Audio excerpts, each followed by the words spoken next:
Maithili express की शानदार प्रस्तुति।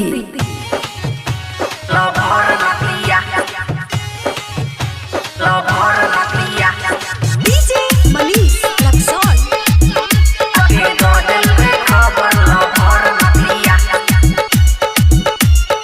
मिक्स बाय ताज तन्हा।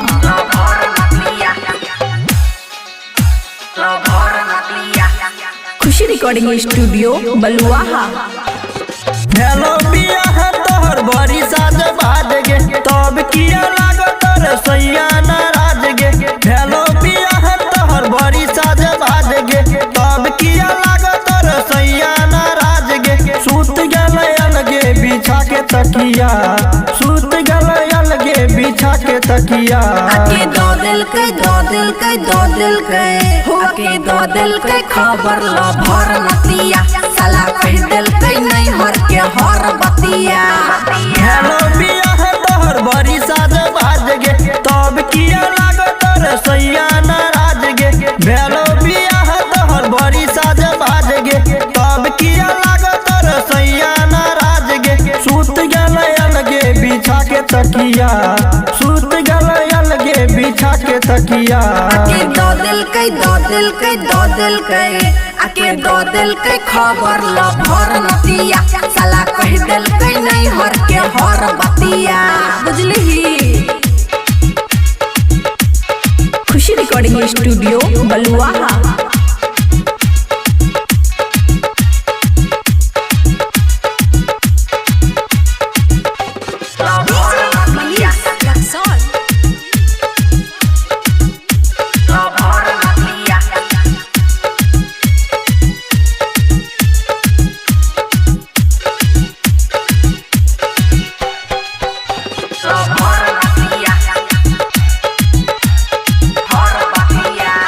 कथी बदल को तोरा सैया के जान गे। कह दिल कई नहीं हर के छै झूठल सम्मान रे। कथी बदल को तोरा सैया के जान गे। कह दिल कई नहीं हर के छै झूठल सम्मान रे। मान गल कैसे भतार बतिया, मान गल कैसे भतार बतिया। आके दिल के आके दिल के खबर लो भर नतिया साला कह दिल के नहीं हर के हर बतिया। डीजे मनीष रक्सौल।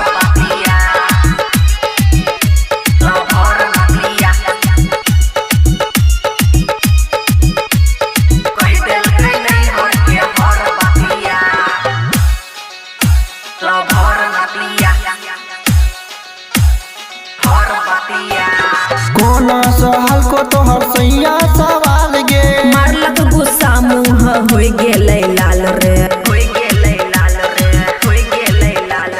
कोना सहल को तोहर सैया सवाल गे। मारलक गुस्सा मुँह हो गेलै लाल रे। संगे संगे घूमले कवन हटिया, संगे संगे घूमले कवन हटिया। आके दो दिल के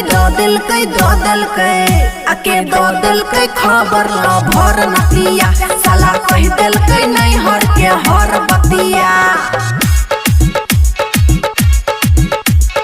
खुशी रिकॉर्डिंग स्टूडियो बलुआहा।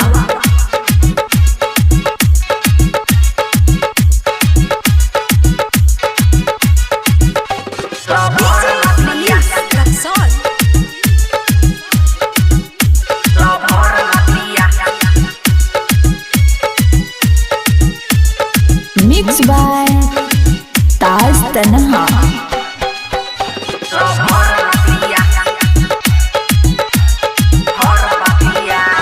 संतोष सम्राट को न ललको ईमान गे। कर्जे सावरिया गेलो सब मेटर जाइन रे। संतोष सम्राट को न ललको ईमान गे। कर्जे सावरिया गेलो सब मेटर जाइन रे। कल कहोगे खुशी तोरे जान घतिया, कल कहोगे खुशी तोरे जान घतिया। आके दो दिल के आके दो दिल के खबर लो भर नतिया साला कह दिल के नहीं हर के हर बतिया।